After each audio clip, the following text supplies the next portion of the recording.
All of the action from the Trans Agulhas is proudly brought to you by Nissan and Battery Energy Drink.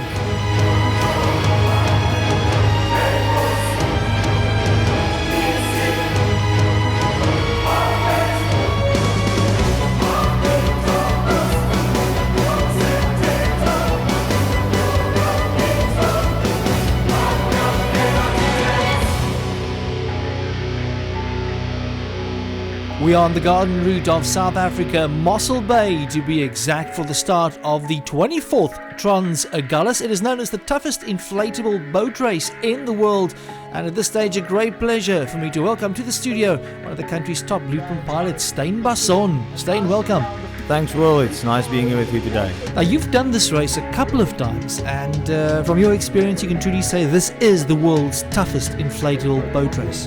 Definitely is. It's not a race you race every day. It's something I have to prepare for very well, machine, physically, and the crew, mentally, everything. And this is not an easy race. This is a very, very difficult race to race. Well, of course, we start off on Plettenberg Bay, Hobie Beach. We caught up with Jacques Mathieu, last year's standard class champion. No, it looks very flat at the moment, but when you go around the points, it will get a bit rougher. But the competition is big, so just trying to stick with the guys up front and take it from there. Yeah, it looks pretty flat, compared to last year. It was a little bit of a different story, you never know what to expect around this point though, but so far it looks pretty flat, and but it's a long race. It's 190 kilometers the first day, and we're going to have to see what happens around the corner, but hopefully everything goes well. For a few of the teams, it'll be the first journey down to the Strand in Cape Town. We spoke to Willem van Tonder. Dag lyk dit baie plat, so vir ons ligte oudjies gaan dit beter wees. Soos die swaar ouens hou meer van rolle water, so ek sien eintlik uit na vandag. As the 24th running of the Trans Agulhas gets underway, Steyn, a very difficult day that lies ahead, but also a very, very tactical day. Yeah, it's an extremely tactical part of the race. The first day, we have 9 beach stops. We have a flat section in the beginning going to Nature's Valley, which is roughly 40 km to Nature's Valley and back to Plet. And then you go around Robberg, which is the water usually changes there. But being so important in the first day is to make sure that you have the right tactic going down all the way for that 200 kilometers to Mossel Bay. If you make a mistake on one of the beach stops, you can win or lose the race on the first day. So basically, you just want to build a solid base and not give away too much time to the competition. First day is so important to make sure you don't get behind the leaders, or make sure you get to the lead, and from there on the second day, third day, you can go and race tactically. Stick to the OQ second if you're in first place, or maybe try to extend your lead, but the first day can definitely lose the race. With 9 stops on the way, fuel strategy quite important. Can you guys pick where you want to stop and take on your fuel beforehand? Definitely. What we usually do is we go with a light fuel can over to Nature's Valley, to Waves, and then back to Plet where we see Chart now running. And usually we take another 30 litres going down to Swartvlei, and then you do a last fuel change at Swartvlei. Boats coming through to Plet for their stops. Henny de Bort and Jaco Kortse riding in the modified class. Robertson Abattoir, last year's champion Jacques Mathieu with Rake Lombard in the standard class. A lot of competition in the standard class this year, and I think it's really going to hot up. He's going to have a lot of pressure on him. As far as fuel consumption is concerned, one will kind of think that the modifieds would be a lot heavier on fuel. How do you plan? It's actually the other way around. The standards are more heavy on fuel, and your modifieds are lighter on fuel. But you can work on an average of 3 kilometers to the litre, which is way heavier than a usual car, giving you 10 kilometers to the litre. So it's so important to make sure that you have exactly the right fuel. And part of the rules of the Agulhas, you have to end the stage with 5 litres of fuel. Otherwise, you can get heavily penalised. And then when it comes to the amount of fuel you take on board, it becomes a huge strategy as far as the weight is concerned, with the performance of the boat as well. How do you take on? Depending, some of the bladders can keep up to 50 litres, but then it's very heavy in your boat, and it slows your boat down, and it affects the balance of the boat. I usually opt for the PVC cans, which is way more rugged, and they carry between 20 litres and 25 to 30 litres. So the idea is basically find a good balance in between, not too much fuel, not too many stops. Exactly. The more stops you have with fuel, the more chances there are for something to go wrong. But we all usually opt to go as light as possible with as many stops as possible. We are at Groot Brakrivier, and leading the challenge at the front is the legendary Dave Barnett and Charles Oosthuizen. Dave Barnett is a legend in the sport. I usually, as a young boy, I always looked up to him. And there's one thing I always remember from him. He said it's 80% preparation for the Agulhas and 20% on the day, which will always stick to me. One thing I've noticed in rough water, you see a lot of the standard class boats coming in very close or almost alongside the modifieds. One would assume the modified boats would be a lot faster. Why is that? Now the modifieds are faster when getting to the flatter sections, but which is nice from the standard boats, they've got limiters on, so going into the rougher water you can keep the throttle open and the motor will do the rest. Where in modifieds and blueprint class you have to play with the throttle to make sure your motor don't over rev and you don't break a crank or twist one of your props. But yeah, in these conditions the standards and the modifieds are quite close together, but you'll always see Dave being in front somewhere, having a perfectly tuned boat and perfectly tuned crew. Well, this is where we're heading, our final destination, Mossel Bay along the Garden Route, Santos Beach to be exact. And no surprises, Dave Barnett and Chad Westhuizen leading the way in the modified class, but it must be a huge confidence booster coming across the line first on day one. Absolutely, being first on the first day gives us room to work with, and Dave and Chad will definitely capitalise on that. Just behind Barnett and Westhuizen, two of the Agulhas stalwarts, Stian Kluti and Dirk Steyn. They've been riding for many years, and what a great finish by the duo. Great ambassadors for the sport, great people, always competing in the Agulhas, and I think it might be their last year. The blueprint class boats coming through, and Stefan Lindeke, Tony Ingram, the Boost Performance boat, first to cross the line. Stefan, a great friend of mine as well, and a great competitor, 3-time world champion with Tony Ingram in the boat. I spoke to Stefan afterwards, and he said he's made a bit of a hash with his prop choice, swinging an 18 cleaver on the first day. But nevertheless, he came in first, capitalising on Wimpy Ackerman's flip he had in Plettenberg Bay. Every year, the teams of the Trans Agulhas pay homage to young Helga Fourie, who died at Mossel Bay during the Trans Agulhas event in 1989 at the age of 11. She fell into one of the blowholes and her body was never recovered. Angel of the Day, surf racing we go. It promises to be action-packed all the way. Always, and extremely important is the start. You'll see Eugene Foster getting away in the BC Carriers boat, getting to the first turn first, and that is so important to make sure you turn first. The other oaks will then get sticking behind you. As you can see, the bad water will then affect the boats racing behind you. So Eugene will try and stick to that lead he's got in the first place at the moment. You see on the inside the Viking boat trying to get in over Heinz, and problem is that shut the door there, and safety first, he just pulled the kill switch. There's going to be a big fight in the standard class all the way down to the Strand, but for the surf circuit for now, it's going to be a win for BC Carriers. It's Eugene Foster and Loet Kutsia. Absolutely, and winning the first race in the first surf circuit is always a nice edge to have. Into the blueprint class we go. It's Lindeke and Ingram getting off the line first. We spoke about getting clean water and the benefits thereof. Does it just give you a bit more drive on your prop? Yeah, get more drive from your prop, and getting stuck in behind another boat, you don't get that pull you need. What are the most important setups on a boat for surf racing and long haulers prop selection? What kind of prop selection will you ride on surf like this? If you're running a smaller pitch prop, usually a 14, maybe a 15 pitch propeller. You'll also see another thing is important is you'll see the co-drivers leaning over the boat while you're going around the corners to make sure the boat bites, especially in the smaller kind of circuit. A fight all the way to the line between Boost Performance and Imperial Cargo, but it would be Lindeke that would claim the win over Wimpy Ackerman. Surf racing very much there just to expose the sport to the spectators? Yeah, it's to bring the sport to the spectators, for the people coming down for the holidays, to make sure that people see what a sport is all about and doing a bit of exhibition race. But it's always competitive. Eben de Morten, Gerard Verner, Robertson Abattoir coming across the line to take the novice class.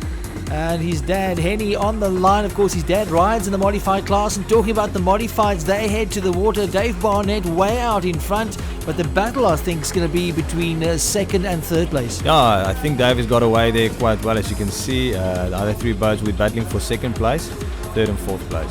Henny de Boort currently lying in third place in the modified class. But Dave Barnett and Chad Westhuizen, the battery energy drink boat, leading and claiming both the long haul and surf racing on the day, clearly stamping their authority on the event. Overall results in the standard class going to Christian and Vardu Kriel, Stefan Lindeke and Tony Ingram grabbing the blueprint class overall, while Dave Barnett and Chad Westhuizen doing it in the modifieds. The novice class belongs to Eben de Boort and Gerard Vernout, and the masters being led by Stian Kluti and Dirk Steyn.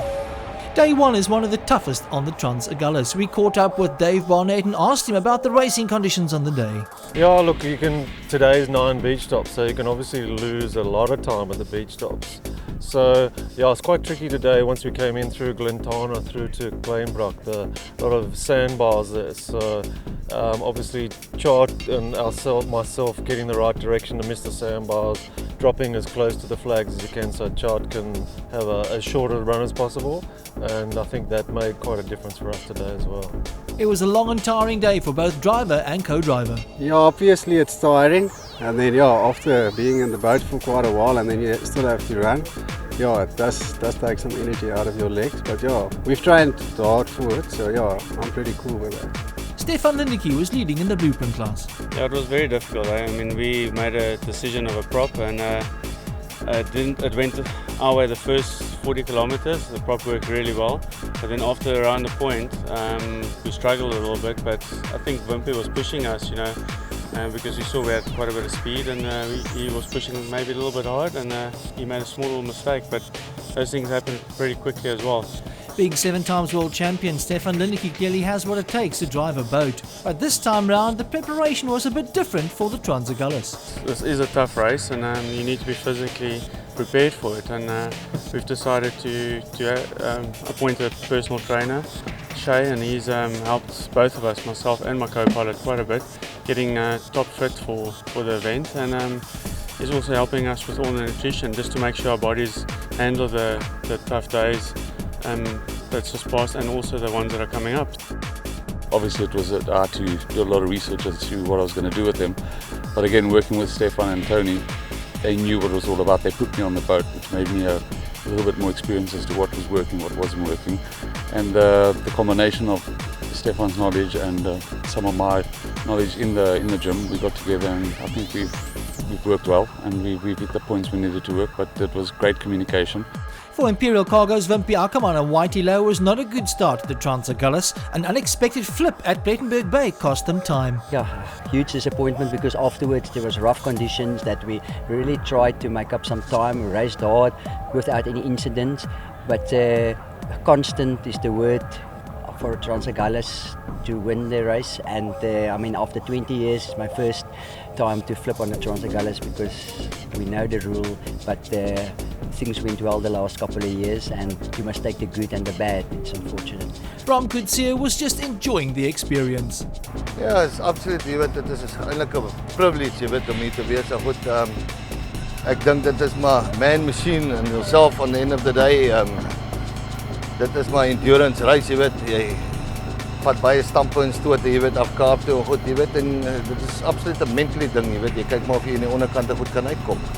Henny de Bort is an Agulhas veteran, having completed more than 9 Agulhases, but for his son, it was his first time out. Ou ry en dan dink jy die kinders speel in die water en jy ry die surf circuit en jy jaag hulle uit en dan het jy jou oë uitvee en as hulle klaar met skool en dan ry hulle dieselfde ding wat jy gedink het hulle kan nooit ry nie. En dit is mos nou maar so as jy ouer is, jy weet hoe lyk dit daar buite, jy weet hoe lyk die branders, jy weet hoe lyk die ek wil nou nie sê gevaarlik nie, maar dit is mos nou 'n moeilike ding. En dan weet jy nie, kan die mannetjies dit doen en so nie, maar dit wys jou maar as jy die boot het, jy weet mos hoe sê die manne, as jy daai two-stroke ry, dan is dit vorentoe en ek dink dit werk maar vir ons almal. Although it was Eben de Bort's first Agulhas, he'd get a lot of guidance from his father. Wat my pa vir my vertel, ek het my pa is nou al 9 jaar, so hy het my wat ek verwag het eintlik maar baie afgespeel. Dit bietjie platter miskien, maar ek verwag rowwe water sê hulle. Globe Flight's Dwayne Schrader, son of the Agulhas veteran Saki Schrader, is also riding this year. He's completed quite a few Agulhases, but this year's might just be the toughest of all. Soaking wet. Day 2 of the Trans Agulhas arrives, and we head from Mossel Bay to Still Bay, known for its big surf. Yeah, this year the only place where there was actually surf were on Still Bay, so I'm looking forward to see what's going to happen there. But as we go into day 2, although there are only 2 stops along the route, distance a little bit shorter, but still it's going to be a punishing day on the body. Way short, it's only 87 k's, but with only 2 beach stops. But usually this part is for me probably one of the hardest parts, going downwind usually and bumping quite a lot. The first day is still fresh, the second day is still carrying over some of the bumps and bruises from the first day.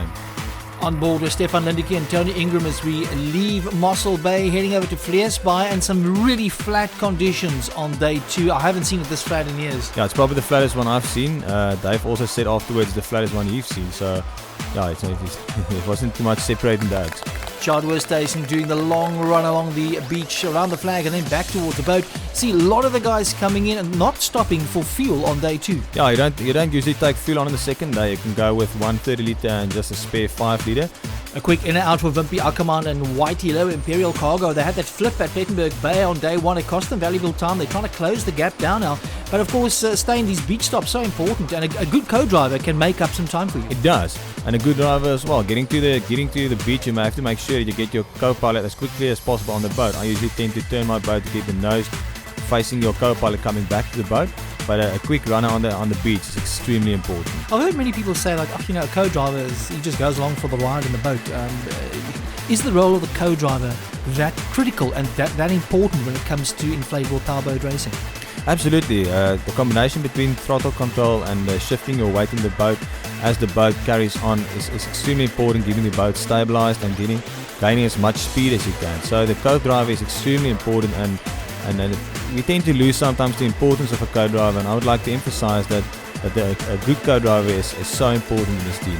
I think you kind of got to know how to just react instinctively to the surf and to one another as the race goes on. Exactly. You don't usually see people speaking on the boat because you can't hear each other, but you have to feel each other, and that's like an understanding you build up over the years. The flattest surf conditions we've seen on the Trans Agulhas in many years. Henny de Bort just ahead there of Dave Barnett and Charles Oosthuizen as we go on board with the battery energy drink boat. And Henny de Bort Robertson Abattoir being the first to arrive. That's still by a couple of seconds ahead of Dave Barnett. Keep in mind, Henny de Bort was second last year in the Trans Agulhas. I must say the water is much more flat than yesterday. Yesterday was very rough, but today very smooth, very nice. For the older guys, this is much softer on the body and everything, so it was very nice. Me and Dave run together. It's actually here when the water was really flat that we, a little bit come forward, but a very, very nice race. Great finish for de Bort coming through first in the blueprint class. Once again, Stefan Lindicke, boost performance in first place. Around some of the points, it was a little bit of a bump. Once again, I made a prop choice that I should have had yesterday's prop choice today. But and vice versa. But yeah, it's good, and we came in first in the blueprint, so we're pretty happy with the result. An excellent result in the standard class as one of the Viking Special Forces boats finishes first. Ja, ek dink dat dit baie goed gegaan vandag met ons. Ek dink die voorbereiding en die setup vir hierdie water was perfek vir ons geweest. Die tipe prop wat ons geswaai was reg. En ek dink ons het net goed gedoen vandag. Die water was so plat geweest, jy hoef nie stoete gemaak het. Dit was 'n fantastiese, rustige ride geweest vir ons, sal ek sê. Frans Simmery definitely doing something right to come in ahead of the favourites in the Trans Agulhas. Yes, Frans definitely did something right. I think it's his third or fourth Agulhas, and coming in before Eugene and Jackie is quite something.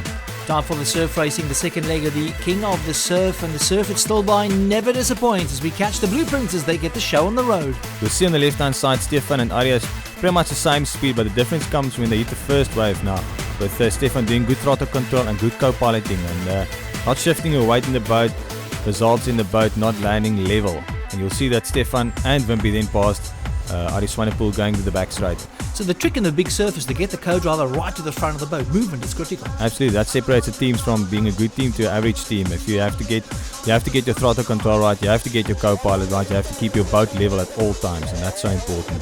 Wimpy Ackerman and Whitey Low Imperial Cargo taking an early lead after Stefan Lindicke being stranded with engine trouble. I presume that was a fuel problem, seeing that he's trying to restart the motor there. One thing I must say about these co-drivers, they've got to have a lot of guts going out in the real big surf, because there's nowhere to hide at the front of the boat. You just have to take it head on. Yeah, you can duck underneath the nose cone if you're quite good. The surf is not that big, so getting to big surf like at Diaz Beach and Mossel Bay, you have to be quite brave. Great finish for Wimpy Ackerman and Whitey Low in the blueprint class. Now we're into the Masters, and these are the boys that have been riding the Trans Agulhas for many, many years, and quite a bit of experience amongst these pilots. Yeah, they're the older boys. Yeah, I don't think they can take the punch as hard as the younger oaks can do, but doing well in the Infanta and Motorleg boat is Stian Klute, and he's a very good reader of the surf conditions. So Stian Klute and Dirk Steyn, the Motorleg boat, claiming victory in the Masters class. The beach at Stilbaai is jam-packed with spectators as we get into the standard class. Now this is going to be a big ding-dong battle. Steyn, who are you going to put your money on for the standard class? Definitely Eugene Forster or maybe Jacques Mathieu. Always extremely good in the surf. On the boards, we go off the line with Velferdien Big Five. This is Christian and Vardu Kriel, the two brothers, as we make our way through the surf. And look at this, as they smack a big one from the front, and that's what it looks like when you make contact with a couple of tons of water in an inflatable powerboat. Jacques Mathieu and Ryk Lombard leading the way in the standard class, being chased by Eugene Foster and Loet Coetzee. In midfield, though, things don't always go as planned. Yeah, you see the co-pilot falling overboard there. Obviously his feet came out of the foot straps. Being difficult to sit in the right-hand side of the boat, always turning outwards. Very difficult to keep yourself in the boat this time. You'll notice his feet coming out of the foot straps there, and will inevitably happen. Well, from this point on, it's a wet walk rule that's in place. It's a standard rule, and they're not allowed to race any further. Yeah, you're not allowed to race any further. You have to do a restart. Looks like on the restart, Jackie got Nicky Smith in front of him from Diesel Generators, and Heinz as well. Sometimes it favors a restart, favors you, sometimes it doesn't. So I think this time round it didn't favour Jacques Mathieu. Henno Heinz and Charles Oosthuizen in Swartland Logistics managing to get the jump on them on that restart, and it's going to be Swartland Logistics' first win in the 2011 Trans Agulhas. Getting into the novice class, and Eben de Bort struggling to get going there. Yeah, you'll see that Eben de Bort restarted his motor twice there, and problem is you have to get out of the starting line as quickly as possible. iCode Web Solutions, Peter Griffiths and Crispian Abbott riding in their inaugural Trans Agulhas. The first of the Viking entries, that's Lenny Ningyu and Kirshen Kenny having a great time in the surf and holding their own, but the win in the heat would be going to Robertson Abattoirs, Eben de Bort and Gert Vernout. And at this stage, it looks like Eben de Bort is making the novice class all his own. Into the modified class racing we go. Keep in mind, last year at Stilbaai, this is where Dave Barnett flipped his boat and lost the Trans Agulhas. I don't think he's going to make that same mistake again. Now, flipping a modified motor is looking for trouble. Obviously, you don't do that on purpose, but these motors are running on F-gas, and it's high compression machines. If you flip them, it's very difficult to get the motor running again. BC Carriers Bram Coetzee and Isaac Nieuwoud currently lying in second place, and a big battle going on for third between Marlow Trio and Robertson Abattoir. And I know that last year they worked till the early hours of the morning to try and rescue that motor, but it just wasn't possible. Mike Hamill being probably one of the best mechanics in South Africa for inflatable boats. If you can't get that motor running, nobody will. Bram Coetzee, BC Carriers being put under a bit of pressure here by Marlow Trios, Francois van Werk and Gert Gous, and trouble for Coetzee as he succumbs to engine trouble. But Dave Barnett keeping his nose clean this time and still by making no mistakes as he claims another win in the King of the Surf racing at the Trans Agulhas. Looking at those overall results then, Jacques Mathieu, Ryk Lombard taking the standard class, Stefan Lindeke and Tony Ingram extending their lead in the blueprints, Willem and Jean-Ray van Tonde, Simonsberg Metalworks taking the novice class, and Stian Klutti and Dirk Steyn running away in the Masters. This year the Special Forces or Team Viking have got 3 entries in the Trans Agulhas. We caught up with Colonel Henry Nagel to find out why they compete in this event. I think it's just our way of getting measuring ourselves out with outside competition, and then to bring that expertise back into the military part, and then also it gives us an option to do a bit of research and development so that we can progress. The Special Forces have been part of the Trans Agulhas since it started 24 years ago. They also provide logistical services which the race cannot do without, as Lieutenant Colonel Desmond Antonio explains. Basically, as speaking about the hurricane, the communication system that we distribute throughout the Trans Agulhas race. Likewise, we provide a medical doctor, medical team based on the medic support that we've got with us. It's my first time here, and yes, I'm enjoying it, and I'll be back again. Team Viking might be Agulhas veterans, but for some of the newcomers, it was an eye-opener being part of the world's toughest inflatable boat race. Yeah, still suffering a bit from yesterday's bumps and bruises. Arm chafing quite badly, also suffering a bit with burn marks on my leg, also from chasing on the cushions, but I think mainly lower back is starting to get a bit sore now. The Trans Agulhas takes its toll on both man and machine, as Jaco Kotze of Team Robertson Abattoir explains. Well, the neck of the motor broke, and as you can see, it's this part over here, and it's difficult to get to. So all we did is we have a spare motor. We're allowed to change our power head. And that will keep Jaco Kotze busy till the early hours of the next morning. To find out more about how an inflatable powerboat is built, we chatted to Rowan Hawks. Majority of the boat, I would say 95% of it is manufactured from PVC. When we started manufacturing these boats, the PVCs we were using were manufactured locally in South Africa. We eventually started importing PVCs, companies started importing it. As the market grew, more and more imported fabrics got onto the market, and the quality of these PVCs has improved remarkably over the last even 10 years. Minimum requirements for the weight of the boat is 75 kilograms. It's very hard to build a boat that is that light. Generally you'll find you have to use thinner materials, and anything you do, thinner materials, etc., they're going to last a lot less. The area on the race like the Trans Agulhas that would take the biggest knock on a boat is the actual floorboards themselves. That is most probably the one area that does take a knock from the pounding that it gets from the sort of wave action underneath. Generally the rest of the boat pretty much hold together well. We've worked out over the years where all the soft spots were and beefed them up so that we don't have any problems in that area. Basically the boats are all homologated to certain specifications, and the UIM, which is the controlling body, have also got specifications which the boats are to be manufactured. We're going to tweak and twist, I think, what we've got at this stage and what each manufacturer makes, but the overall concept of the boat, I think, is still going to be around for a long time. As we enter day 3 on the Trans Agulhas, we're just on halfway on our trip down to the Strand in Cape Town. We caught up with some of the Masters teams in this year's event, Stian Klutie and Dirk Steyn. We wanted to know from them what they thought of the conditions at hand. Ek dink dis maar straightforward. Die water gaan plat wees, so jy moet maar die kortste paaie ry, en dit is waar jy maar jou spoed neem, nie die draaie begin ry nie. Maar ek dink die kortste paai, ons mag oor van die baie ry, so ek die meeste ons gaan maar die kortste pad ry wat daar is. Kirsty Creel has done quite a few Trans Agulhas. This year he's riding with his son Marco in the Masters class. Nee, alles is op skedule. Lyf is 'n bietjie seer, maar die water is bietjie plat vir ons. Ons soek eintlik 'n bietjie rowwe water, maar ons moet maar kyk wat om die punte gebeur. Verder hoop ek net my lyf hou. Steyn, we're going from Stilbaai to Struisbaai today, but only 2 stops en route. If something goes wrong technically, you're going to be stuck out in the open sea for some time. Yeah, especially the part between Witstrand and Arniston. We get to a part of the stage where the water gets like lemon twist. We call it lemon twist water. You can't easily read the water, and you get a lot of bumps and bruises. And it's a terrible part of the Agulhas. Some beautiful coastline we're going through today as we go on board with S101, Peter Griffiths and Crispian Abbott, newcomers to the Trans Agulhas. But we spoke about the conditions, very difficult to read. Look at this S40, things almost going wrong for them as Christo and Van der Kriel hit a big hole. Yeah, sometimes you just lose concentration for a second, you don't see that bump in the water, and very quickly things can turn around, you can maybe lose your boat.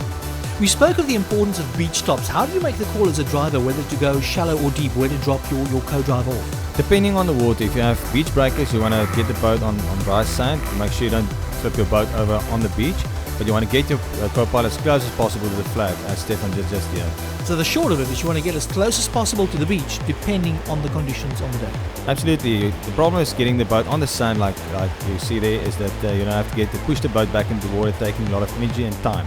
But you have to make the choice being safe. That's always the first choice. Imperial Cargo's Wimpy Ackerman and Whitey Lowe trying to close the gap down to Stefan Lindicke after that incident where they flipped the boat on day 1. I think that Stefan Lindicke's got a very big buffer at this stage, so it's going to be very, very difficult to close it down. It's going to be difficult for Wimpy to catch Stefan. Stefan extremely fast, and obviously Stefan is a very clever racer, so he'll just make sure that Wimpy will stay with him or just behind him to make sure he takes the win.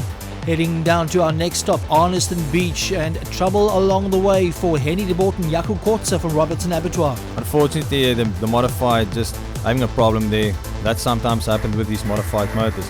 Going on board with David and Chart, you'll see the rhythm is going well here, and it's so important to keep your rhythm or get your rhythm and then keep it. And I have to elaborate on Chart, he's probably one of the best co-pilots on the circuit. So fit, so dedicated, and what a great outfit. As we approach Arniston Beach, Marlow Trio in second place at the moment, and you said it's a very, very tricky approach when you're coming to Arniston. Absolutely, you've got some hidden rocks, and you can see that Stefan is coming in very cautiously. This is an extremely dangerous part of the Agulhas. Hitting a prop there, or hitting a rock with your prop or with your gearbox can attract you out from the Trans Agulhas. Now, I believe when you leave Arniston, there's also a couple of shortcuts that the more experienced pilots will take that can save a lot of time, but that can cost you dearly if you don't know the area. Yeah, leaving from Arniston Beach, you've got Saxon Reef on the right hand side just off screen at the moment. Most of the inexperienced teams will go around the point, where from your more experienced teams will go through Saxon Reef, which is a dangerous reef. But if you can go there, you can cut off 3 to 4 minutes of your time. On our way to Strathspur now, and some amazing flat conditions. Strathspur in the distance, and once again, no surprises. Battery Energy Drinks, Dave Barnett and Chad Oosthuizen first to arrive. Yeah, nothing funny here, seeing Chad running up to the beach for probably the third stage win. And in second place, Boost Performances, Stefan Lindeke and Tony Ingram arriving, being chased very hard by Marlo Trios, Francois van Wyk and Gert Huis. Wimpy Ackerman arriving in fourth place on the beach, so good effort by him, but it's not going to be enough to close the gap down to Stefan. Yeah, unfortunately for Wimpy, he lost a lot of time on the first day, so Stefan just running it tactically at the moment. Wimpy have to give it all to try and catch Stefan. Leading overall in the standard class will be GMC's Jacques Mathieu and Ryk Lombard, but finishing first on day 3 is Eugene Foster and Loert Coetzee, and this man losing his cowling on the way cost him a lot of time. Yeah, well, fortunately for Eni, the condition was quite flat, so he couldn't get too much water into the motor, but I'm quite sure Bram will sort him out with another cowling. Into the third day surf racing action at Strathspur. You always hear Jacques Mathieu saying that he likes the big surf. Why is that? Well, the big water separate the average races from the excellent ones, making it more enjoyable and making it more fun, to race in the big surf, and it takes more skill to get to the front of the pack. So the surf is actually the big equalizer that separates the men from the boys. Absolutely, to make sure that if the setup of your boat comes to play there, that the way you handle your boat in the surf is so important to make sure that you get to the front. Jacques Mathieu proved himself. He won last year's Agulhas and the previous year as well. Do you think anyone's going to catch him this year to the strand? I'm quite sure no one will catch him this year. Racing with Ryk Lombard from the AE Electrical team this year, making a good combination because they were quite quick. But Jacques is probably one of the most skilled pilots you'll get on the circuit. On board with Battery Energy Drinks, Dave Barnett and Chad Oosthuizen getting off the line. On the right hand side, you'll see that Stian Klude had a great start. I'm not sure how he managed to get that going, but on the backside first, and that's so important, having a good start. Yeah, he had a great start, but I think he threw it away around that beach marker boy, going very wide. Dave Barnett a lot tighter, and now he's caught Stian. Yeah, he just kept the door open there for Dave, and so I was not going to make a mistake and leave that opportunity, so I thought that Stian should have closed the door there. But yeah, let's see where he goes. So at the moment, Stian Kluti lying in second place. Henny de Bort just behind him. He's got another cowling on that motor, but it's going to be Dave Barnett and Chad Oosthuizen heading to the line. And so far, Barnett has won every single surf race in the Agulhas. Yeah, they've been untouchable on this Agulhas, and this being that place, they always do well. Herman van Geems, the race OD on the day, making sure things go well as we head into the novice standard class, and things are hotting up here. Yeah, this is an extremely tight class as well, and you'll see the Viking teams there almost losing it there for a second. The Viking guys don't tap off. You'll see in the next wave here that closing the throttle a bit too late keeps the boat unstable, make the boat unstable going over that wave. Once again, a great ride by Eben de Bort and Gerard Fernand, keeping off the competition, and this man has got so much potential. Yeah, what a humble oak, and I'm quite sure next year too he will be probably one of the top pilots in South Africa. The crowds are gathering on the beach as we head into the blueprint class, and it's going to be between Wimpy Ackerman and Stefan Lindeke, but it looks like Lindeke just edging away from Wimpy Ackerman. He's so quick off the line, always prop choice and setup of the boat is so important, but you'll see that Wimpy is following in closely with Ari Swanepoel in third place. Yeah, Mr. Video back as a major sponsor behind one of the teams. They've been absent for a couple of years, but look at this. It's on board of Stefan Lindeke and Tony Ingram as Wimpy Ackerman goes around the outside of Stefan. Yeah, just closing the door here, but Stefan driving skillfully, just trying to stick to the clean water there and just trying to stay out of Wimpy's spray. But Ackerman putting down the hammer and crossing the line first, and a good effort by the Imperial Cargo team. Overall results then, we will be standard class going to Jacques Mathieu and Ryk Lombard on the day. Stefan Lindeke and Tony Ingram still taking the blueprint class overall, while Dave Barnett and Chad Oosthuizen taking modifieds. In the novice class, Willem and Jean-Ray van Tonder lead the way, while Stian Kluti and Dirk Steyn lead the masters. One of the most important things on an endurance event like the Agulhas is nutrition, and Monica Kluti heads up the catering facilities.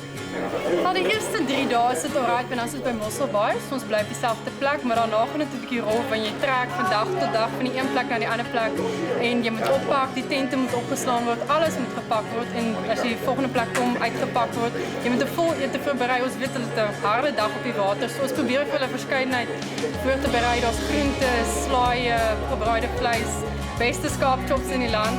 Almal geniet dit vreeslik en jy's 5 uur in die oggend op, jy werk die hele dag lank. Jy gaan slaap in die nagte watter tyd, maar as die mense actually in die aand inkom en jy sien hoe geniet hulle die kos en die stories en die goed dan, dit maak dit regtig om te werk. I will stop doing the Trans Agulhas if I can't eat here in the evening. So making food at a truck and feeding your team is just impossible. You need the good food, you need the rest, and you must cook and make food. It just makes your task so much more difficult on this trip. One thing about the Trans Agulhas, of course, Stan, it's not all about the race, it's about the camaraderie afterwards. Absolutely, and here we are with the Imperial team with Wimpy Ackerman and Whitey Lowe. Wimpy this year competing his 20th Trans Agulhas, and what a great person, probably one of the best pilots the world has ever seen, and I've got so much time for this person, he's a brilliant man. What a time spent around the campfire, and then afterwards planning with the individual teams as well. This is Team GMC planning for the next day's action. Nike, yes! Caesar, yes! DMS, yes! A little bit of team enthusiasm going a long way in this year's Trans Agulhas. So into the action on day 4 we go. We're going from Struisbaai to Hermanus. We caught up with the leaders of the Trans Agulhas. It's Battery Energy Drinks Dave Barnett. Looking forward to the day. Well, we've been down on the point here. It looks probably maybe a little bit bumpier today. So yeah, I mean, obviously we don't do anything silly. We'll just set the boat up as comfortably as possible, and yeah, just make sure we get through to Hermanus. So we're heading to stage 4, day 4 on the Trans Agulhas on the way to Hermanus, and you said there's a lot of shortcuts that can be taken on this day, but a very technical stage as well. Yeah, going from the Damme to Pearly Beach, there's a lot of kelp and there's shortcuts through the kelp, and you have to be brave going through there. There's a channel, and the channel differs from year to year, so you have to go and look beforehand where the channel is, and the more experienced teams will always go through our channels. Trouble for Eben de Boort and Gerard Ferno at the Robertson Abattoir. Look at Ferno leaning back there, trying to sort out what looks like fuel starvation issues, but they managed to get the problems on the way. Entering Pearly Beach, 2 of the standard class boats running with the modifieds, and it's Jacques Mathieu running alongside Dave Barnett. No, this is Jacques' place. They got a holiday home at Pearly Beach, and he knows this part of it like the back of his hand. And if you can beat Jacques Mathieu on this on the 4th day of the Trans Agulhas, you know you can ride a boat. Now look at this as they leave Pearly Beach. Jacques Mathieu and Ryk Lombard leading the way ahead of Dave Barnett, and still some very tricky conditions as you approach Pearly Beach and leaving as well. Yeah, big surf. There's a channel to the right. Going out of Pearly Beach, we have a bit of a current where the swell dies down a bit, so if you're a brave man you can go through there, and cutting off a few extra seconds. And from Pearly Beach onwards, some pretty rough conditions. We go on board with Stefan Lindeke and Tony Ingram. Watch Lindeke's hand on the throttle there as he rides the throttle control, opens and closes all the time as he builds up rhythm in the surf. Eilkralsmond, the next stop en route. And this is a stop where I think Barnett was the first to arrive, and at this stage he's not going to take any chances. He's really going to just watch his game. Yeah, you have to look after his equipment. He's way out in front of the modified class, and doing something stupid like flipping the boat or over-revving it will just take away the title. You mentioned earlier that one can set up the boat comfortably. How do you do that for the open ocean? Dropping the motor low, putting on a low pitch prop. They usually run 15 cleavers on the modifieds, but getting the boat to stick to the water, not jump around, bump around, making it comfortable. Obviously air pressure plays a big role. What kind of pressures do you run in these boats? 2.4 bar, which is quite hard. These boats are pumped very hard. The harder you pump the boat, the more speed you will gain from it, but the harder the ride will be.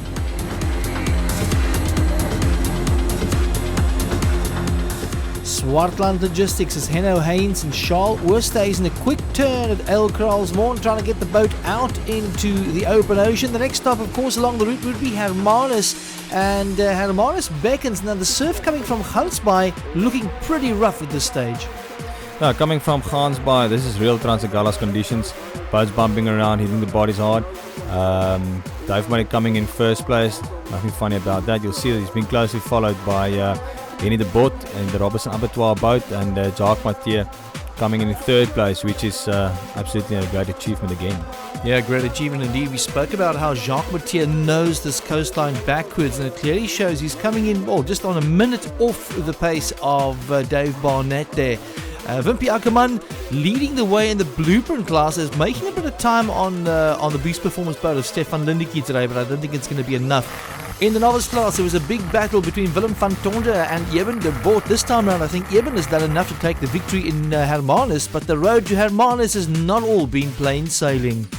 We did very good on the first day, but unfortunately we missed the buoy, so we were penalised with at least 50 minutes. So, but now we didn't give up and we just stay focused and pushed a bit harder. And now on the third day, the man that was in front, he ran into a rock and broke his gearbox off. So now we're in front again. So just say if you keep on trying, you can do it.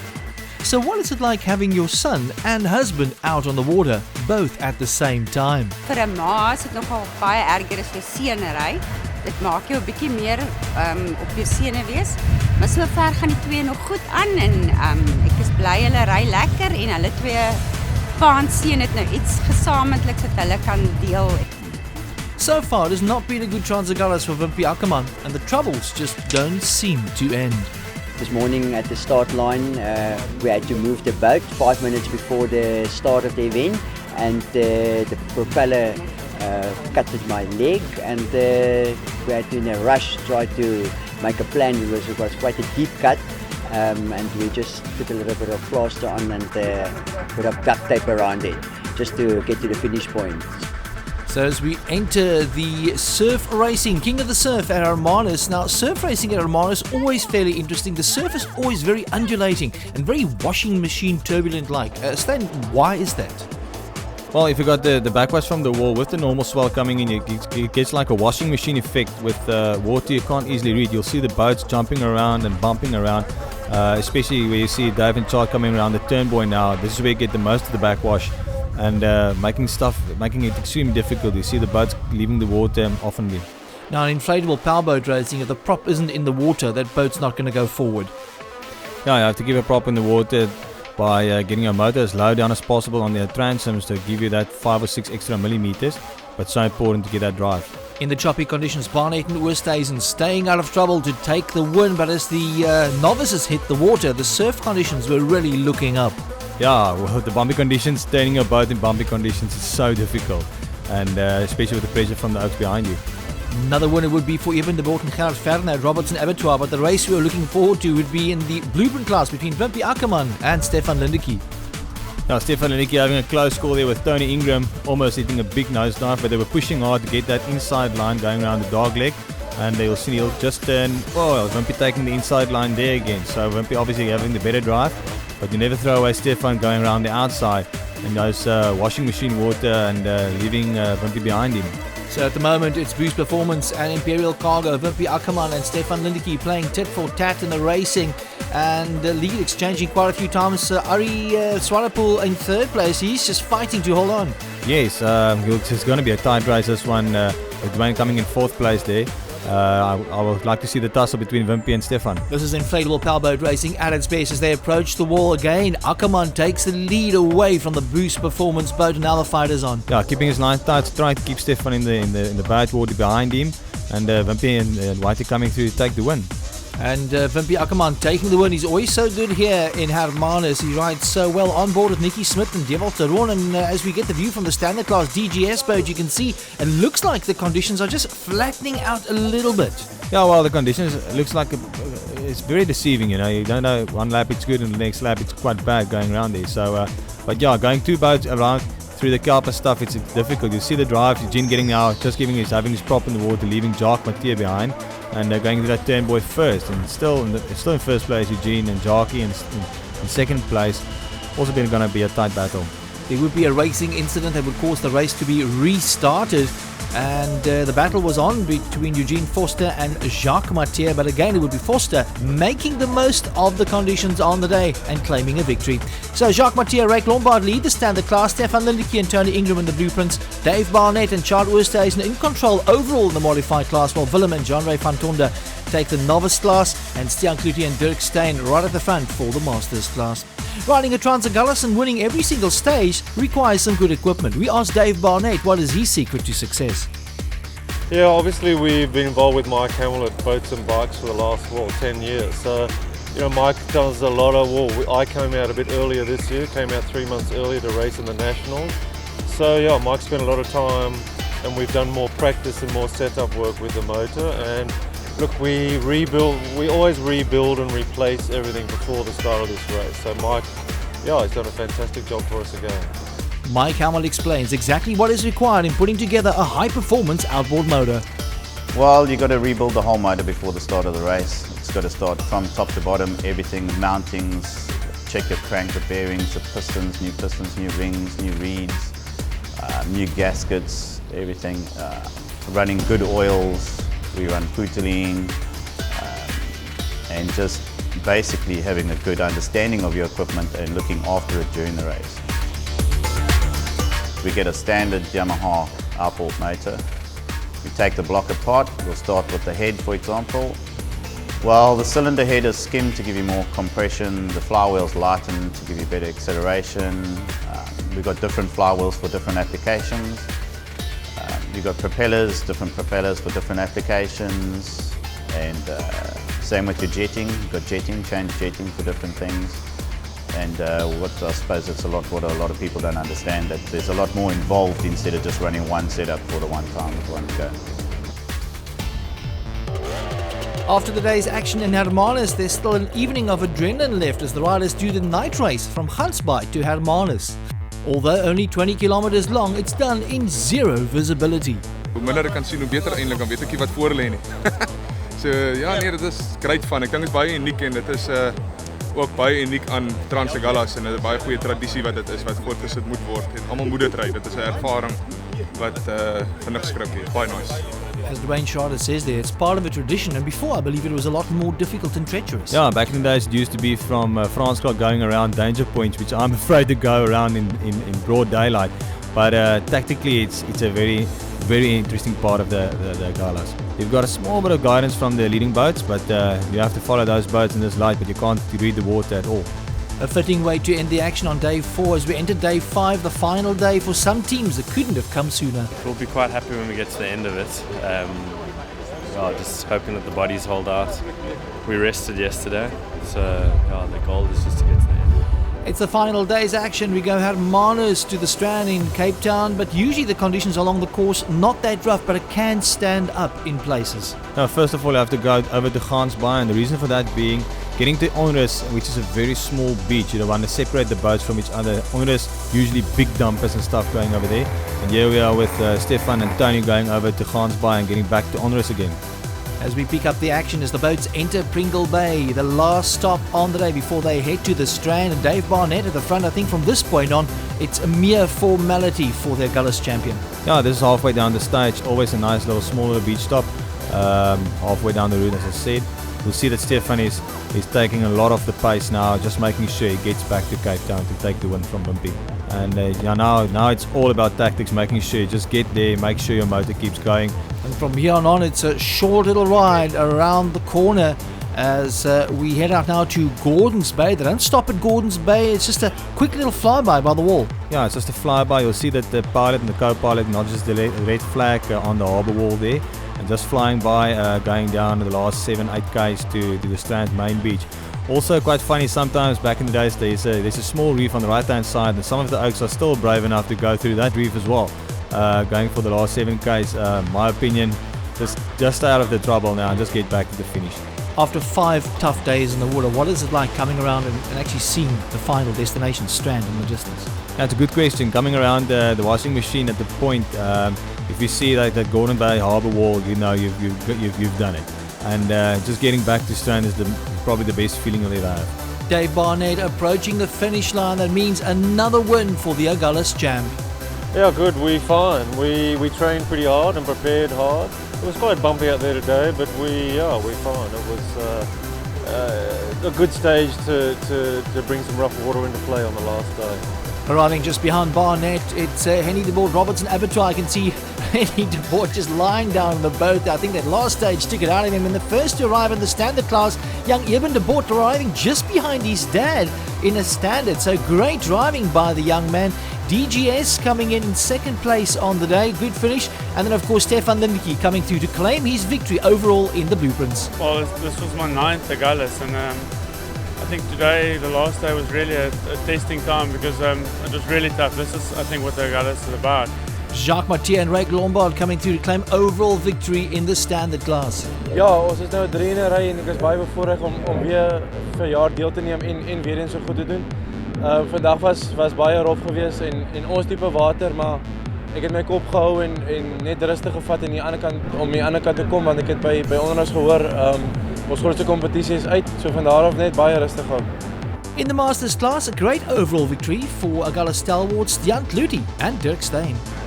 Goed, ons is baie bly vir die weer soos wat dit was en die water, dat het ons bevoordeel en het ons gehelp om klaar te maak. Dink jy die lywe so rol wat Trans Agulhas kon vat nie? In the novice class, Eben de Boer took overall honours. Yeah, no, we practiced a lot. We were very prepared, and the first couple of days wasn't really our water because it was so flat.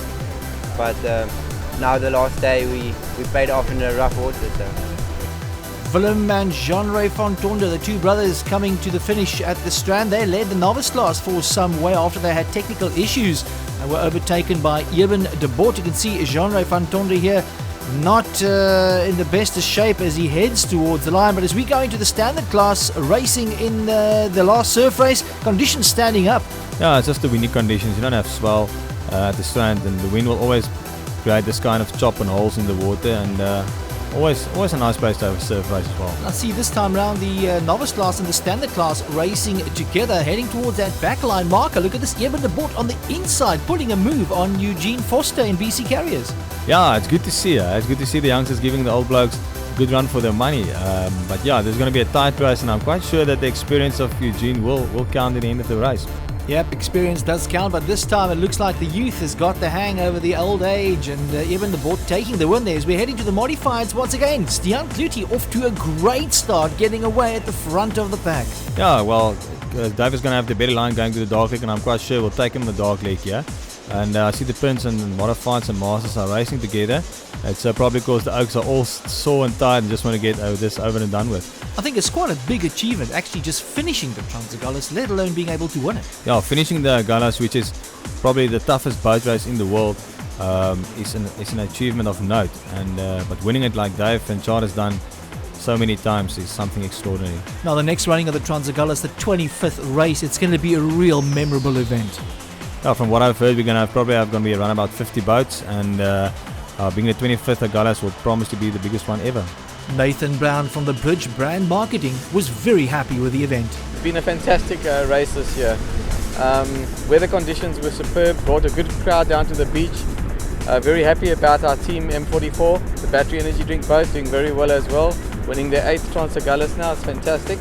But you know, to all the teams that participated, the logistical teams that supported, the officials that officiated, the NSRI ambulance team and the Marine Police. Awesome commitment and dedication from them, so very, very happy.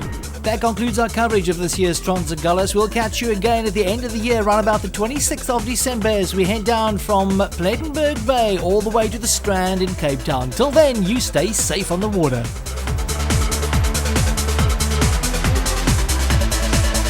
All of the action from the Trans Agulhas, the world's toughest inflatable boat race, is proudly brought to you by Nissan and Battery Energy Drink.